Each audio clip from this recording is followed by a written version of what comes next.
നമസ്കാരം. കേന്ദ്ര സർക്കാർ സഹകരണ വേട്ട തുടരുമെന്നതിന്റെ സൂചന തന്നെയാണ് കണ്ടല സഹകരണ ബാങ്കിലേക്കുള്ള ഇഡിയുടെ വരവ്. ബുധനാഴ്ചയാണ് ഇഡി അധികൃതർ കണ്ടല ബാങ്കിലെത്തി വീണ്ടും പരിശോധന നടത്തിയത്. കഴിഞ്ഞ വർഷം നവംബർ 8-നാണ് ഇഡി അധികൃതർ കണ്ടല ബാങ്കിലും മുൻ പ്രസിഡന്റ് എൻ ഭാസുരാംഗന്റെ വീട്ടിലും പരിശോധന നടത്തിയത്. കേസിൽ ഇഡി അറസ്റ്റ് ചെയ്ത ഭാസുരാംഗനും മകനും ഇപ്പോഴും ജയിലിലാണ്. കണ്ടലയ്ക്ക് സമാനമായ പരിശോധനകൾ കേരളത്തിലെ മറ്റ് ആരോപണ വിധേയമായ സഹകരണ സംഘങ്ങളിലും നടത്തുമെന്നതാണ് ലഭിക്കുന്ന സൂചനകൾ. ആദ്യം ഇത്തരത്തിൽ ശ്രദ്ധാ കേന്ദ്രമായത് കരുവന്നൂർ സഹകരണ ബാങ്ക് തന്നെയാണ്. ഈ ബാങ്കിലെ അന്വേഷണവുമായി ബന്ധപ്പെട്ടാണ് BJP തൃശൂരിൽ വിജയിച്ചു കയറിയതും. സംസ്ഥാനത്തെ എല്ലാ സഹകരണ ബാങ്കുകളെയും നിരീക്ഷണത്തിലാക്കി ക്രമക്കേടുകൾ കണ്ടെത്താനുള്ള സംവിധാനം ഇഡി ഉണ്ടാക്കുമെന്നാണ് സൂചന. നിരവധി സഹകരണ പ്രസ്ഥാനങ്ങൾക്കെതിരെ ആരോപണങ്ങൾ ഉയരുന്നുണ്ട്. ഇതെല്ലാം പരിശോധിക്കാനാണ് നീക്കം. ബുധനാഴ്ച രാവിലെ കൊച്ചിയിൽ നിന്നെത്തിയ ഇഡി അധികൃതർ കണ്ടല ബാങ്കിന്റെ മുഴുവൻ രേഖകളും ആവശ്യപ്പെട്ടു.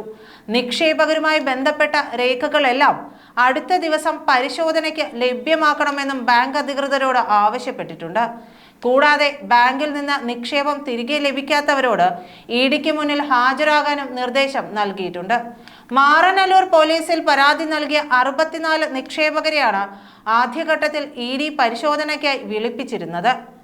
വ്യാഴം, വെള്ളി ദിവസങ്ങളിൽ ഇവരുടെ നിക്ഷേപ കണക്കുൾപ്പെടെ ഇഡി പരിശോധിക്കും. നിക്ഷേപവുമായി ബന്ധപ്പെട്ടുള്ള മുഴുവൻ രേഖകളും ഹാജരാക്കാനാണ് ഇഡി നിർദ്ദേശം നൽകിയത്. ഇത് പല നിക്ഷേപകർക്കും കുരുക്കായും മാറും. ആദ്യഘട്ടത്തിൽ പരിശോധന നടന്ന 1 വർഷത്തിനു ശേഷമാണ് കണ്ടലയിലേക്ക് വീണ്ടും ഇഡി എത്തുന്നത്. അഡ്മിനിസ്ട്രേറ്റീവ് കമ്മിറ്റിയുടെ നേതൃത്വത്തിലാണ് ഇപ്പോൾ ബാങ്കിന്റെ പ്രവർത്തനം. ബാങ്ക് പ്രവർത്തിക്കുന്നുണ്ടെങ്കിലും നിക്ഷേപകർക്ക് ഇതുവരെ തുക മടക്കി കൊടുത്തിട്ടില്ല. കരുവന്നൂരിലും കണ്ടലയിലും ഇടതു ബാങ്കുകൾ പ്രതിരോധത്തിലായതോടെയാണ് എൻഫോഴ്സ്മെന്റ് ഡയറക്ടറേറ്റ് കേരളത്തിലെ സഹകരണ പ്രസ്ഥാനങ്ങളിലേക്ക് എത്തിയത്. എന്നാൽ ഇഡി നീക്കങ്ങളിൽ കോൺഗ്രസും സംശയം ആരോപിച്ചു. ഇതോടെ സർക്കാരും പ്രതിപക്ഷവും ഒന്നായി. കോഴിക്കോട് കേന്ദ്രീകരിച്ച് സംയുക്ത സംവിധാനവും വന്നു. എന്നാൽ ചേവായൂരിലെ സഹകരണ ബാങ്ക് ഇലക്ഷൻ കോൺഗ്രസിനെയും CPM-നെയും തെറ്റിച്ചു. ഇനി സഹകരണത്തിൽ സഹകരണമില്ലെന്ന് കോൺഗ്രസ് പ്രഖ്യാപിച്ചു.